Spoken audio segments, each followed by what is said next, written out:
नमस्कार, मी Indira. News अनकटच्या prime time बुलेटिनमध्ये तुम्हा सगळ्यांचं स्वागत करते. सविस्तर वृत्त पाहणारच आहोत, पण त्याआधी नजर टाकूयात काही महत्त्वाच्या हेडलाईन्सवर. राज्यांचा विकास झाला तरच भारताचा विकास होईल, पंतप्रधान नरेंद्र मोदी यांचं वक्तव्य.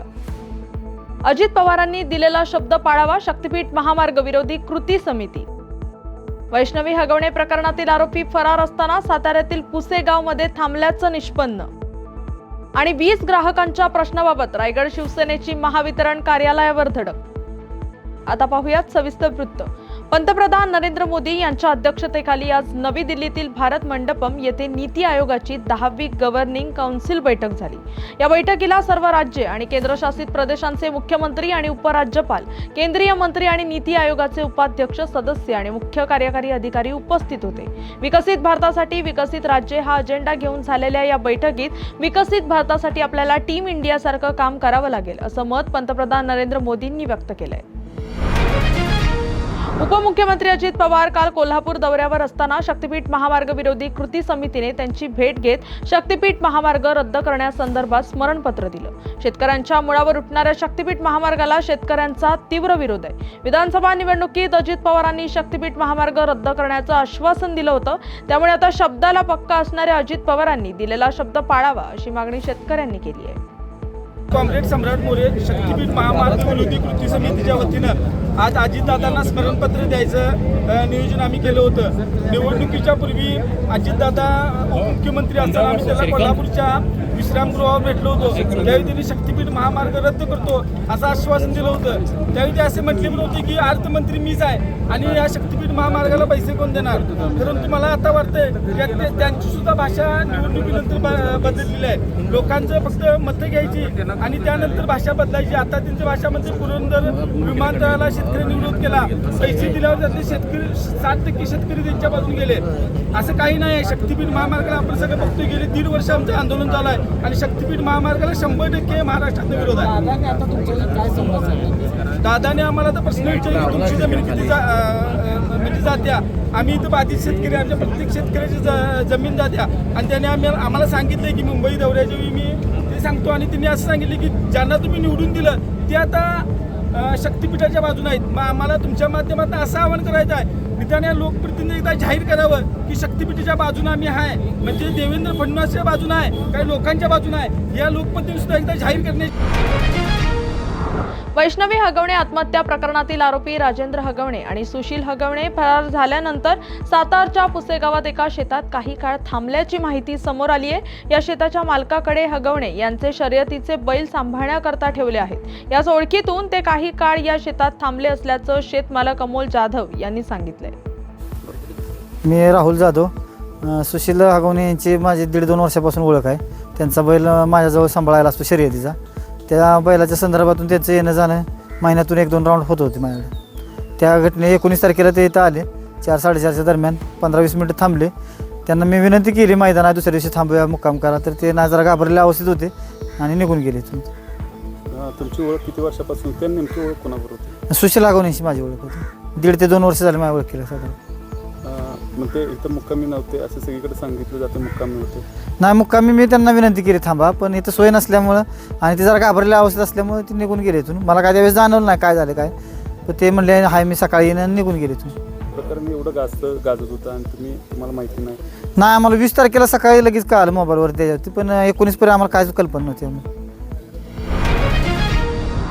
शिवसेनेचे पेण पनवेल कर्जत संपर्क प्रमुख प्रसाद भोईर आणि पेण तालुका प्रमुख समीर म्हात्रे यांच्या नेतृत्वात शिवसेनेच्या शिष्टमंडळाने 20 ग्राहकांचे प्रश्न घेऊन महावितरण कार्यालयावर धडक दिली.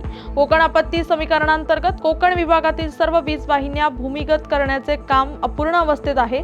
उघड्या वीज वाहिन्यांमुळे अपघात होऊन हानी होण्याची शक्यता असल्यानं वीज वाहिन्या भूमिगत करण्याचे काम तातडीने करण्यात यावं, अशी मागणी यावेळी करण्यात आली. 5 जून नंतर शिवसेना स्टाईलने आंदोलन करण्याचा इशारा देखील यावेळी देण्यात आला. कोकणामध्ये पावसाळ्यामध्ये मुसळधार पाऊस व वादळी वाऱ्यांमुळे नेहमीच वीज तारा तुटून पडणं, झाडं पडणं किंवा लाईटचे जे पोल आहेत ते उखडून पडणं, याच्यामुळे नेहमीच वीज खंडित होत असतं आणि त्याचा फार मोठा तोटा आणि त्याचा त्रास हा सर्वसामान्य नागरिकांना, लहान मुलांना, वरिष्ठ नागरिकांना नेहमीच होत असतो. आणि आता मे महिन्यात अगदी वळवाचा पाऊस चालू असताना देखील पेण तालुक्यामध्ये व संबंध रायगड जिल्ह्यामध्येच विजेचा खेळखंडोबा चालू आहे. आत्ताच 4-4 दिवस काही ठिकाणी लाईट नाही आहे. या सगळ्याची दखल घेऊन सर्वसामान्यांमध्ये जो प्रक्षोभ आहे, सर्वसामान्यांमध्ये या वीज वितरण विभागाबद्दल जी नाराजी आहे ती प्रकट करण्यासाठी आज शिवसेना उद्धव बाळासाहेब ठाकरे पक्षाच्या वतीने आम्ही सर्व पदाधिकारी इथे जमलो होतो. आम्ही आज इथे अधीक्षक अभियंता यांना भेटून सर्वसामान्यांचे जे प्रश्न आहेत ते त्यांच्या कानावर घातले आणि त्यासाठी लवकरात लवकर उपाययोजना करण्यात यावी अशी आम्ही त्यांना समज देऊन विनंती देखील केलेली आहे. कार्यालयीन सुधारणा विशेष मोहिमेमध्ये जालना येथील उपप्रादेशिक परिवहन कार्यालय राज्यात द्वितीय आलंय. मुख्यमंत्री देवेंद्र फडणवीसांनी जाहीर केलेल्या 100 दिवसीय कार्यालयीन सुधारणा विशेष मोहिमेला राज्यभरात उत्स्फूर्त प्रतिसाद मिळाला. या मोहिमेतील दुसऱ्या टप्प्यात सर्वोत्कृष्ट कामगिरी बजावत जालन्याच्या उपप्रादेशिक परिवहन कार्यालयाने राज्यात द्वितीय क्रमांक पटकावलाय. बातमीपत्रात वेळ झाली आहे छोट्याशा विश्रांतीची. लगेचच परत येऊ. तोपर्यंत पाहत राहा न्यूज अनकट. ऐतिहासिक वारसा लाभलेला मराठ मुलूक महाराष्ट्र. या महाराष्ट्राला विविध रंगी छटा आहेत. साहित्य, कला, पर्यटन, नृत्य, भाषा, संत परंपरा अशा विविधतेने तो नटलेला आहे. हीच गौरवशाली विविधता जपत सुवरंग मराठी केवळ महाराष्ट्राच्या सांस्कृतिक संहितेपुरते मर्यादित न राहता समकालीन नवकल्पनांवर आधारित कार्यक्रमांद्वारे मराठी मनोरंजन विश्वात स्वतःची एक अनोखी जागा निर्माण करत आहेत. मराठी मनोरंजन क्षेत्रातील उत्तम दिग्दर्शक, लेखक आणि निर्मात्यांच्या प्रतिभेचा पुरेपूर वापर करून मनोरंजनाचा आगळा वेगळा रंग उधळण्यास आम्ही सज्ज आहोत. स्वरंग मराठीचे उद्दिष्ट मराठी मनोरंजन क्षेत्रामध्ये मनोरंजनाची वहिवाट सोडून, रूढीवादी पद्धती तोडून मनोरंजनाचा समृद्ध अनुभव प्रदान करून देण्याचा आहे. म्हणूनच यात विविध पद्धतीचे मनोरंजक आणि माहितीपूर्ण कार्यक्रम स्वरंग मराठीवर बघता येतील. शेवटी एकच, धकाधकीच्या जीवनात धांगडधिंगा करण्यापेक्षा बसूया, हसूया, गाऊया, जगूया. नाती गोती श्रावण मोती गावामधले जीवंत रंग. नाती गोती श्रावण मोती गावामधले जीवंत रंग. चला जोडूया, चला पाहूया, जशी संस्कृती तसा स्वरंग. बातमीपत्रात पुन्हा एकदा स्वागत. आता पाहूयात उर्वरित काही महत्त्वाच्या घडामोडी. बीड जिल्ह्यातील 11 तालुक्यात सस्ती अदालतीच्या माध्यमातून 59 शेत रस्ते खुले करण्यात आल्याची माहिती तहसीलदार चंद्रकांत शेळके यांनी दिली आहे. यामध्ये समुपदेशनाद्वारे 5 रस्ते, मामलदार कोड अधिनियमानुसार 21 रस्ते तर महाराष्ट्र जमीन महसूल अधिनियमानुसार 33 रस्ते असे एकूण 59 रस्ते एकाच दिवशी खुले करण्यात आले. एकाच दिवशी इतके रस्ते खुले झाल्याची ही पहिलीच वेळ असल्याचं सांगण्यात आलंय. अर्जदार गैरअर्जदार यांच्याशी सल्लामसलत करून रस्त्याची गरज पटवून देत समोपचाराने शेत रस्ता मोकळा करण्याचा उद्देश सफल झाल्याचं मत तहसीलदारांनी व्यक्त केलंय. पुणे बेंगलोर महामार्गावर कोल्हापुरातील टोप संभापूर जवळ भीषण अपघात झालाय. कंटेनरला ट्रॅव्हल्सने मागून जोरदार धडक दिल्याने ट्रॅव्हल्सचा पुढचा भाग पूर्णपणे चुरडला गेला असून त्यात एकाचा मृत्यू झाल्याची माहिती मिळाली आहे. या अचानक धडकेनंतर ट्रॅव्हल्सच्या मागून येणाऱ्या ओमनीने ट्रॅव्हल्सला धडक दिली. यामुळे घटनास्थळी मोठ्या प्रमाणावर वाहतूक कोंडी निर्माण झाली. स्थानिक पोलिसांनी तातडीने घटनास्थळी धाव घेत जखमींना जवळच्या रुग्णालयात दाखल केलंय. दरवर्षीप्रमाणे यंदाही वॉटर फॉर व्हॉइसलेस या संस्थेच्या माध्यमातून मुक्या प्राणी आणि पक्ष्यांच्या पाण्याची सोय करण्याकरता मोफत वॉटर बाउल वितरित करण्यात आलंय. ऑनलाईन रजिस्टर पद्धतीने प्राणी आणि पक्षी मित्र या वॉटर बाउल मागणी करतात. त्या अनुषंगाने रायगडच्या खोपोलीतील हेल्प फाउंडेशनच्या कार्यालयात या बाउलचे वितरण करण्यात आलं. खोपोली शहर, मुंबई पुणे राष्ट्रीय महामार्ग आणि खंडाळा घाटात मोक्याच्या ठिकाणी हे बाउल ठेवले जाणार असून त्यामध्ये पिण्याचे पाणी भरण्याची व्यवस्था देखील प्राणी आणि पक्षी मित्र दरवर्षीप्रमाणे यंदाही करतील असा विश्वास पशुवैद्यकीय अधिकारी विष्णू काळे यांनी यावेळी व्यक्त केला. बातमीपत्रात वेळ झाली आहे छोट्याशा विश्रांतीची. लगेचच परत येऊ. तोपर्यंत पाहत राहा न्यूज अनकट. महाराष्ट्राला फार पूर्वीपासून अत्यंत गुणी खेळाडूंचा एक समृद्ध वारसा लाभलेला आहे आणि हा वारसा पुढे जपत प्रत्येक नवी पिढी आपल्या देशाला नव्या दमाचे नवे खेळाडू अजूनही देते आहे आणि यापुढेही देत राहील. क्रीडा विश्वातील हेच नाविन्य ओळखत आणि ते जपण्याचं उद्दिष्ट घेऊन सादर करतोय क्रीडेच्या जगतात एका नव्या दृष्टिकोनाने डोकावण्यासाठी एक हक्काचं ठिकाण, AJC स्पोर्ट्स. आता तुम्ही म्हणाल कितीतरी आहेत, तुम्ही काय वेगळं देणार? तर आम्ही घेऊन येत आहोत महाराष्ट्राचं पहिलं संपूर्ण मराठी स्पोर्ट्स चॅनल.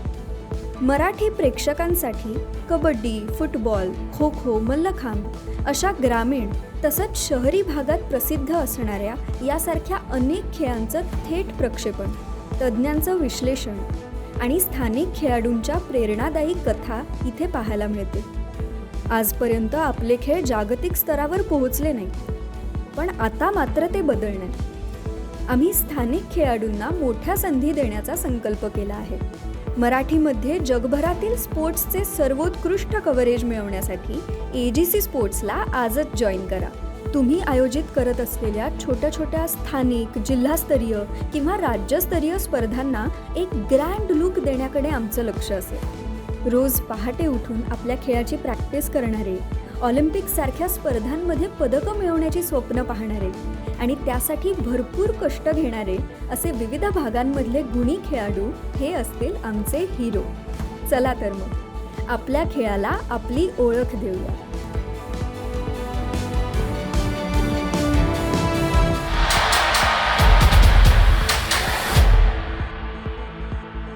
बातमीपत्रात पुन्हा एकदा स्वागत. आता पाहूयात उर्वरित काही महत्त्वाच्या घडामोडी. यवतमाळ जिल्ह्यात झालेल्या अवकाळी पावसामुळे शेतकऱ्यांचं मोठं नुकसान झालंय. पावसामुळे काढणीला आलेली तीळ, भुईमुग पिकं वाया गेली आहेत. अशातच कृषी विभागातील कृषी सहाय्यक त्यांच्या विविध मागण्यांसाठी संपावर गेल्यानं पिकांच्या नुकसानीचे पंचनामे कधी होणार असा प्रश्न यवतमाळ जिल्ह्यातील शेतकऱ्यांना पडलाय. झालेल्या नुकसानीचे पंचनामे करून तातडीने मदत द्यावी अशी मागणी आमदार संजय देरकर आणि शेतकऱ्यांनी केली आहे. आताच नुकतंच अवकाळी पाऊस या आपल्या यवतमाळ जिल्ह्यात नव्हे तर पूर्ण महाराष्ट्रात पडून राहिला आहे आणि त्याच्यामुळे पिकाची फार नुकसान होत आहे. आता भुईमुग आहे, मूग आहे, त्यानंतर फळबाग आहे. या फळबागाची या हवा दोन, वारा दोन आणि पावसामुळे नुकसान खूप शेतकऱ्यांची झाली आहे. शेतकऱ्यांची ओरड आहे की त्यांना कुठेतरी या ठिकाणी त्यांचा मुआवजा मिळाला पाहिजे, परंतु सरकारने अजूनपर्यंत त्यांच्या शेतात जाऊन पाहणी केली नाही. कित्येक पोल पडले आहे, कित्येक नुकसान या ठिकाणी घराचं झालं आहे, नुकसान झालं आहे. कुठं बैलं मरले आहे. आमच्या वणी भागात तर आत्ता परवाच्या याच्यात 12 बकऱ्या मरण पावल्या. त्या शेतकऱ्याला वीज पडून त्याचीसुद्धा हानी झाली. अशा परिस्थितीत आम्ही तहसीलदार, कलेक्टरला सांगितलं, परंतु अजूनपर्यंत त्याचा कुठंच उहापोह किंवा काही होत नाही. सरकार याच्यावरती अजूनपर्यंत लक्ष घातलं नाही. त्यांना शेतकऱ्यांना याचा नुकसान भरपाई मिळाली पाहिजे असं आम्ही या ठिकाणी त्यांना निवेदनसुद्धा दिले, परंतु अजूनपर्यंत त्यांचं सर्व्हेसुद्धा झाला नाही. ही फार शोकांतिक आहे. केरळमध्ये आज मान्सून दाखल झाला असून तो 1 जून या त्याच्या नियोजित वेळेच्या 8 दिवस आधीच पोहोचलाय. हवामान खात्याच्या म्हणण्यानुसार 16 वर्षात पहिल्यांदाच मान्सून इतक्या लवकर पोहोचलाय. 2024 मध्ये तो 2 दिवस आधी म्हणजे 30 मे रोजी केरळमध्ये पोहोचला होता. मान्सून आजच तमिळनाडू आणि कर्नाटकच्या अनेक भागात पोहोचण्याची शक्यता असून एका आठवड्यातच तो देशाच्या दक्षिण आणि ईशान्य राज्यांना व्यापणार असल्याची माहिती मिळते. तसंच आज देशातील एकूण 29 राज्यांमध्ये वादळ आणि पावसाचा इशारा जारी करण्यात आलाय. तडाखेबाज फलंदाज शुभमन गिल भारतीय कसोटी संघाचा नवा कर्णधार बनलाय, तर ऋषभ पंतची उपकर्णधारपदी निवड झाली आहे. आज मुंबईत झालेल्या बैठकीत BCCIने इंग्लंड दौऱ्यासाठी 18 सदस्यीय संघ जाहीर केला असून दौऱ्यात करुण नायर आणि शार्दूलची वर्णी लागली आहे. 20 जून पासून सुरू होणाऱ्या इंग्लंड दौऱ्यात भारताला 5 कसोटी सामने खेळायचे आहेत. या बातमीचा वेळ झाली आहे. प्राईम टाइम बुलेटिनमध्ये इथेच थांबायची. तोपर्यंत पाहत राहा न्यूज अनकट.